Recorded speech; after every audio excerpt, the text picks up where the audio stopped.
Bonjour, donc on est dans la partie description de données. Donc on va s'intéresser au tableau des joueurs et au fichier des joueurs. Donc le tableau des joueurs donc, va être composé de cases. Chaque case va être de type l'enregistrement joueur.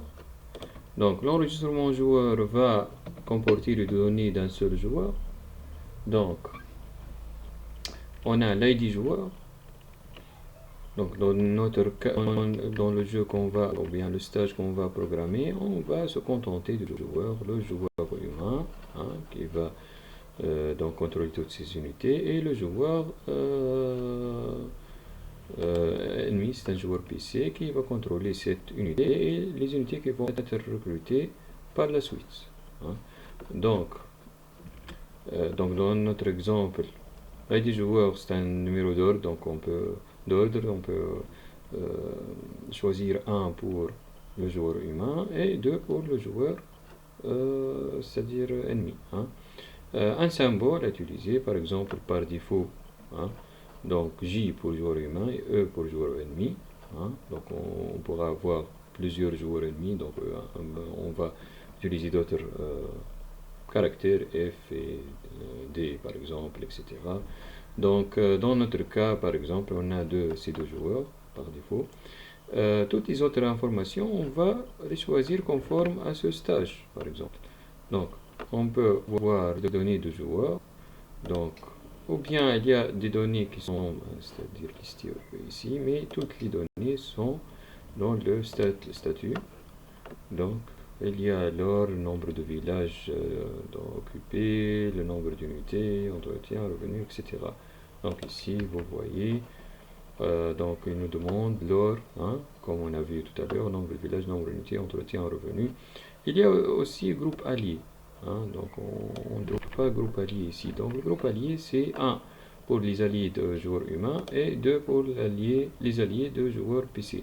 Donc on peut trouver des stages où on a par exemple joueur humain et un autre joueur PC, mais c'est un joueur allié qui ne nous attaque pas, c'est-à-dire on est allié pour, par exemple, on peut aussi trouver 2 ou 3 ou 4 joueurs ennemis, des joueurs différents avec des rois ou bien des unités chefs différentes et qui sont alliés pour nous combattre par exemple.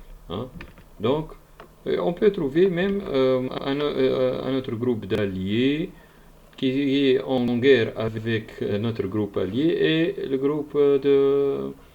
groupe ennemi. On peut avoir deux groupes différents. Donc chacun est en guerre avec les deux autres groupes. Donc dans notre cas, on a un seul joueur, donc allié, c'est nous-mêmes, le joueur humain. On va lui choisir le groupe allié 1 et l'ennemi c'est groupe allié ennemi 2 qui contient aussi un seul joueur PC ennemi. C'est ça. Donc comment on va normalement on va remplir le tableau de joueurs comme on a dit avec deux joueurs, mais on s'est déjà convenu dans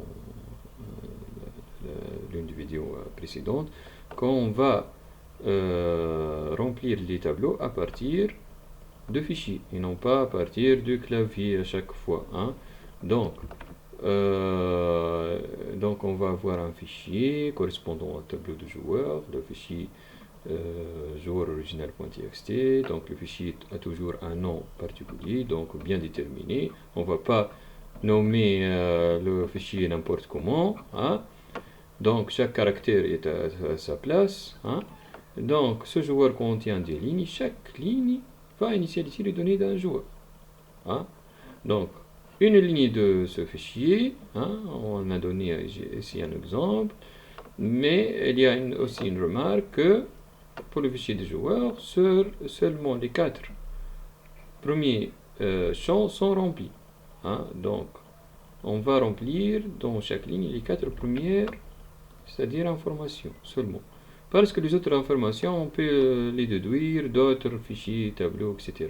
Donc on va juste se contenter des données qu'on ne peut pas déduire d'autres, c'est-à-dire fichiers ou tableaux. Hein. Donc, les 4 premiers champs, donc on va remplir dans le fichier à chaque fois l'ID joueur, le symbole, l'or et le groupe allié.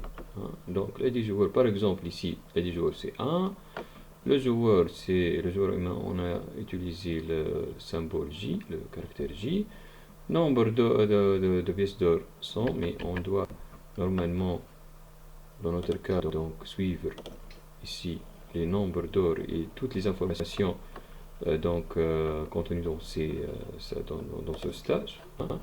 Donc on va les suivre à la lettre. Donc celui-là c'est un exemple, c'est pas il ne contient pas les données, c'est-à-dire conformes à 100%. Et l'ID de groupe allié c'est 1. Hein, c'est juste un exemple. Hein. Donc on va suivre cet exemple et remplir notre fichier de joueur.